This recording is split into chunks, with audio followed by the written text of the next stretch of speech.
Vamos lá. Deixa eu ver aqui, inverter. Bora. Pronto. Vamos lá, pessoal. Quem tá aí no sábado, pra gente bater um papo rápido. Vamos ver quem tá aí. Vamos lá. Vamos convidando aí os amigos, vamos convidando os seguidores. Bater um papo rápido com vocês. Um papo que durante a minha graduação eu gostaria que alguém tivesse feito, mas não fizeram. Boa noite, boa noite. Vamos convidando aí os amigos, vamos convidando os seguidores. Fazer um esclarecimento sobre um assunto que eu gostaria que fosse esclarecido lá quando eu estava estudando e durante a minha faculdade, e que é um assunto que às vezes fica um pouco embolado quando isso é citado para o estudante ou quando vocês leem um livro ali, principalmente naquela parte histórica. Isso tem muita influência com a produção do direito como um todo. Estou dando mais um tempinho aí para o pessoal entrar. Você que já está aí, convida os seus amigos, os seus seguidores, para a gente poder começar. Joaquim Júnior, seja bem-vindo. Diego, Felipe, bacana, Felipe, isso aí, convidou os seguidores.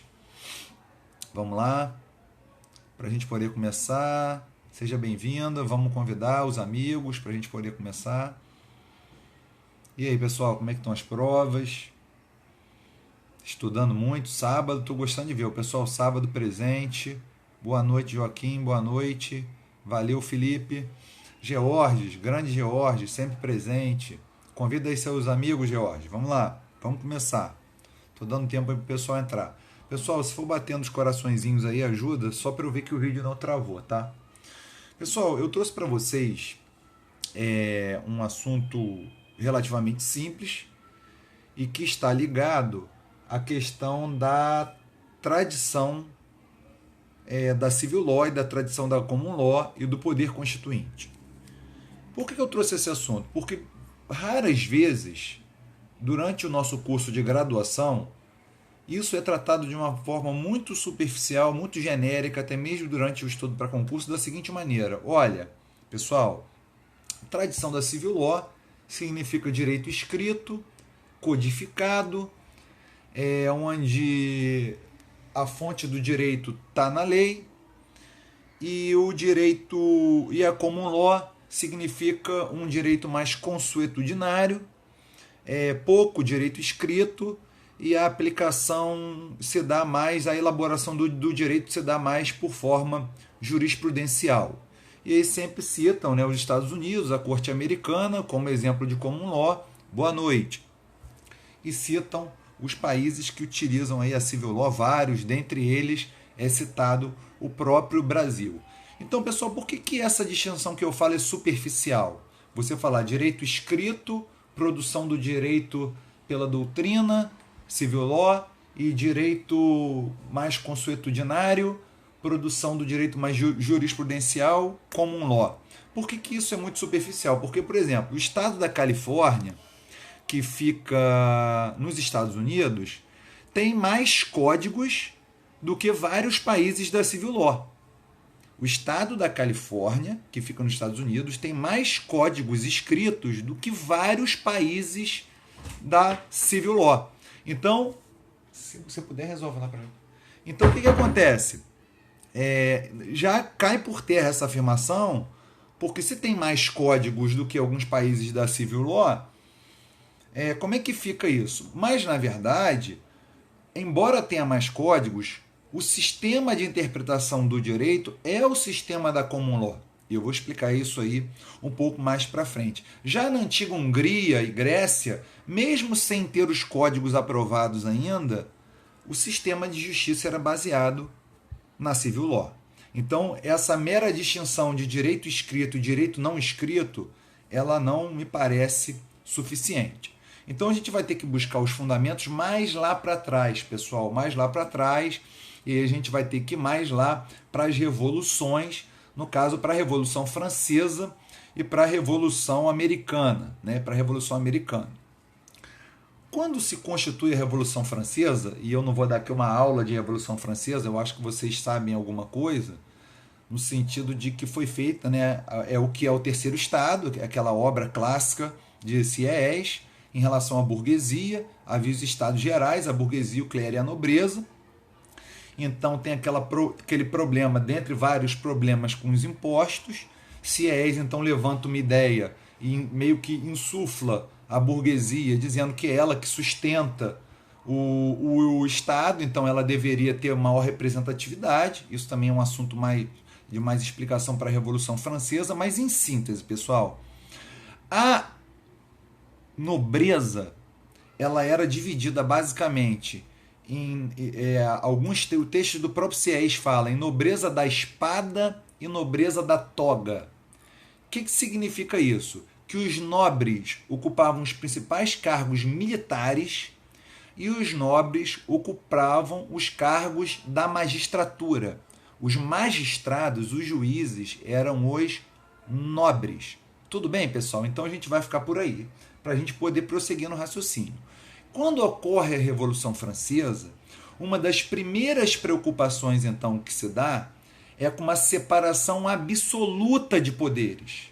Por quê? Porque os magistrados eram vistos como os nobres rurais.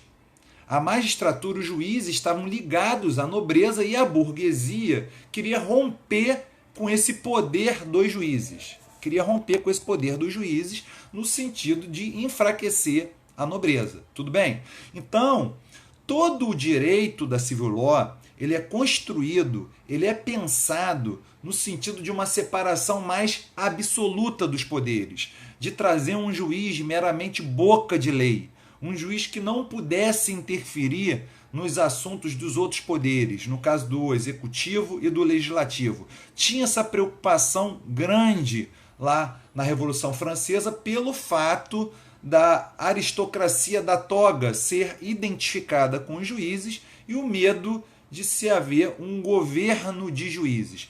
E isso vem historicamente, embora eu tenha que fazer uma referência para vocês aqui, o documento mais antigo referente à tradição da civil law, do direito escrito, é lá o Corpus Juris Civilis de Justiniano. Tudo bem, pessoal? É o direito civil romano. O direito civil romano, se perguntarem lá, é o documento mais antigo, tá bom? O Justiniano queria que, quando fez isso, esse código, dentre outros objetivos, que o direito fosse claro e que tudo ficasse explicitado naquele código. Inclusive, proibia, na época, comentários. Para você ter uma ideia, ele proibia comentários sobre o código. Mas vamos voltar aqui para a Revolução Francesa, porque esse documento, esse Código Civil Romano, ele influenciou toda a Europa, tudo bem? Ele influenciou toda a Europa, e não só toda a Europa, por isso que muitas vezes pessoas que entram na faculdade têm que estudar lá no primeiro período, até hoje, direito romano, tá bom? Mas vamos voltar aqui para as Revoluções Francesas. Para vocês terem uma ideia, pessoal, essa preocupação, temor do governo de juízes era tão grande que após a Revolução Francesa, em 1804, quando Napoleão assume, Napoleão propõe um código napoleônico com objetivo claro, alguns objetivos claros. Um deles é que o código fosse mais importante que a Constituição e que o código teria que ser uma espécie de Bíblia, a qual todo francês tinha que ter, e teria que ser um código claro, completo e coeso.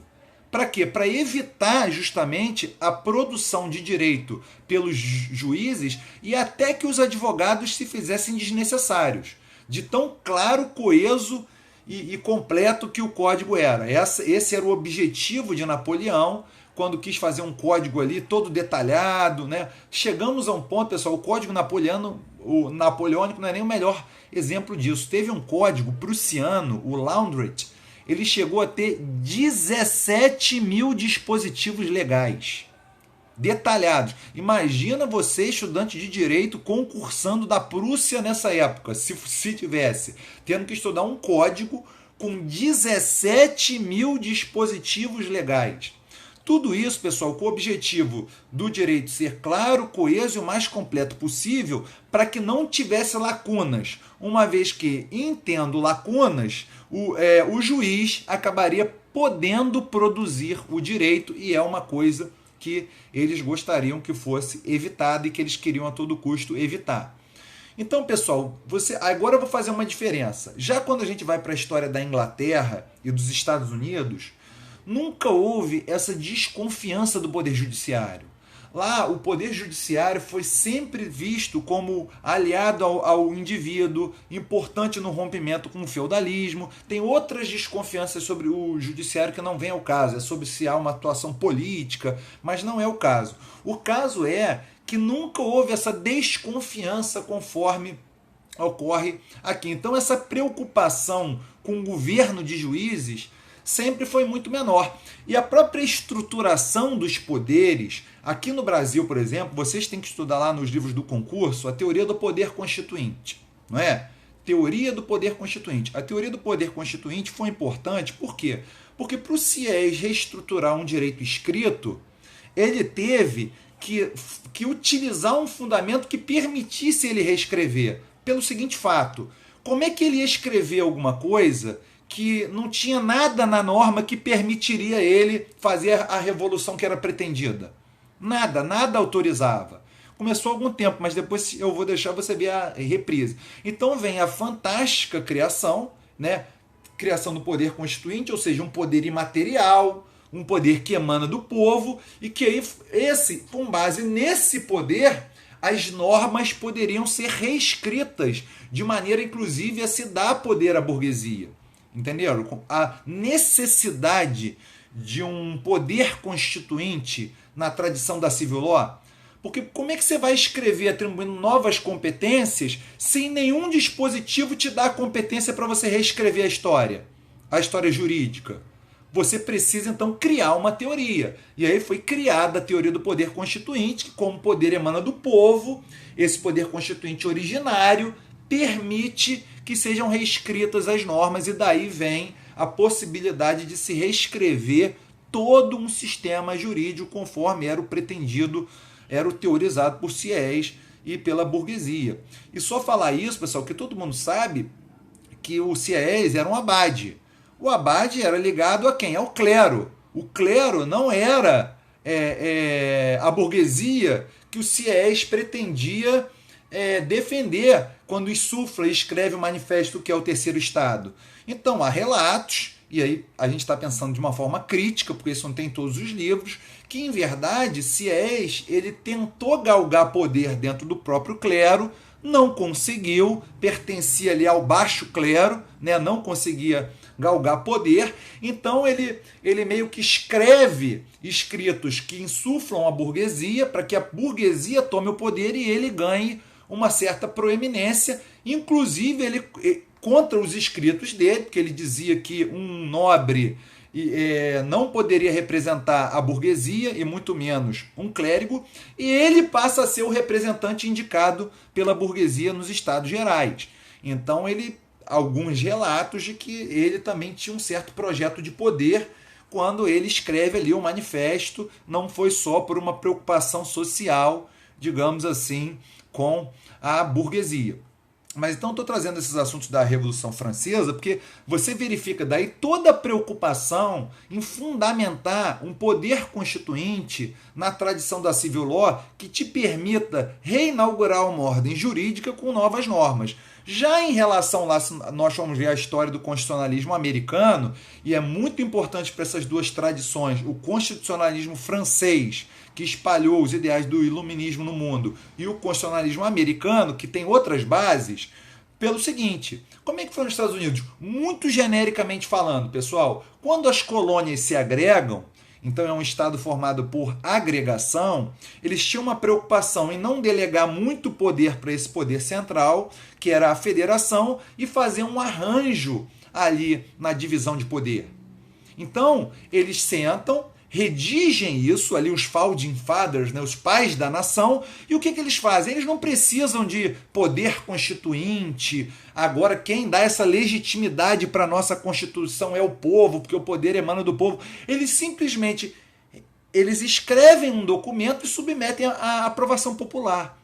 A ideia deles foi muito mais simples. Eles escrevem um documento e submetem à apreciação popular. Então, muitas vezes, se você for conversar com um jurista americano, familiarizado lá com a common law, ele não compreende muito bem essa ideia de poder constituinte, poder imaterial, porque lá me parece que foi mais simples. Eles fizeram, redigiram, quando teve ali a formação, e submeteram à aprovação. Foi aprovado, tem legitimidade. E com todas as dificuldades, tudo bem? Não acho que lá é as mil maravilhas, não, porque lá o direito também vive sob grande tensão. Thomas Jefferson, por exemplo, achava que tinha que ter escrito um mecanismo de revisão da Constituição de 20 a cada 20 anos. Então foi uma margem apertada, mas deu certo lá, né, na forma que eles funcionam hoje. O que eu quero dizer, pessoal, é o seguinte: a tradição da civil law ela tem uma origem diferente da tradição da common law, tá? E a tradição da civil law, ela privilegia os códigos, privilegia realmente o direito escrito, faz uma cisão mais clara entre o direito público e o direito privado. Já não ocorre isso na common law, e aí você vê que isso é até as datas parece que são emblemáticas, que em 1803 ocorre o caso Marbury versus Madison, onde o tribunal afirma a supremacia da Constituição. E em 1804, Napoleão afirma a supremacia do Código Napoleônico em detrimento das outras normas. Tudo bem? Então daí a gente vê algumas distinções entre os dois sistemas, na verdade as duas tradições. E o que isso importa para hoje, pessoal? Eu estou trazendo isso, o que isso importa para hoje, para o nosso debate? O nosso debate aqui, o debate seu como estudante, e você pode apresentar isso, é o seguinte: essa distinção cerrada entre civil law e common law, ela está cada vez menor. Tudo bem, pessoal? Ela está cada vez menor. Ela está diminuindo cada vez mais. Então, por exemplo, se você perguntar aqui no Brasil hoje é civil law ou common law? Ah, não, é civil law, porque nós temos códigos, porque o nosso direito é um direito escrito. Tudo bem, mas nós já importamos as ideias da common law, como, por exemplo, tem vários autores que falam, principalmente sobre o constitucionalismo, em descodificação do direito. Imagina que isso cai lá no seu concurso, na prova de direito constitucional. O que significa a descodificação do direito brasileiro? Não acha que não pode cair não, porque pode, dentro do assunto constitucionalismo. Descodificação do direito, pessoal, significa o quê? O triunfo da Constituição, a supremacia da Constituição. A Constituição, nos últimos anos no Brasil, com o constitucionalismo, tem ganhado a posição central do sistema jurídico em detrimento dos códigos. Houve um avanço do direito público sobre o direito privado, ou não houve? Ou as questões de família, por exemplo, hoje são questões propriamente privadas? Claro que não. Então, assim, essa distinção cerrada está diminuindo cada vez mais. Aqui no Brasil você tem os institutos da Emenda Constitucional 45, da reforma do Judiciário, que trouxe lá força dos precedentes, common law, súmulas vinculantes, common law. Você tem ministros do Supremo Tribunal Federal cada vez mais defendendo como forma de aplicação do direito a aproximação entre o direito e moral, muito comum nas interpretações feitas pela common law. Então, essa distinção cerrada, pessoal, não tem tido mais espaço aqui no Brasil. Então, está gerando críticas, tem as pessoas que criticam isso, que falam que o ativismo está desenfreado e que, na verdade, o direito no Brasil, o sistema no Brasil hoje é um sistema meio esquizofrênico, é uma civil law, que teria que ser um juiz mais contido, mas com todos os sistemas ou vários sistemas da common law que permitem um ativismo. E tem pessoas que defendem que isso é o correto, porque muitas vezes você manter, e esse é um dos argumentos, por que em alguns pontos o ativismo não fere a democracia? Porque você manter, por exemplo, uma determinada política pública ou um assunto sobre o manto de um poder, então você falar o seguinte: não, esse assunto é poder do legislativo, mas digamos que o legislativo silencia propositadamente, não fala sobre isso, porque não fala, e com isso deixa de efetivar direitos. Aí vem o argumento da democracia que diz o seguinte: olha, o que se busca evitar com a separação de poderes é a concentração de poder. Então, quando você tem o dever de falar sobre um determinado assunto e você não fala propositadamente, você está concentrando poder.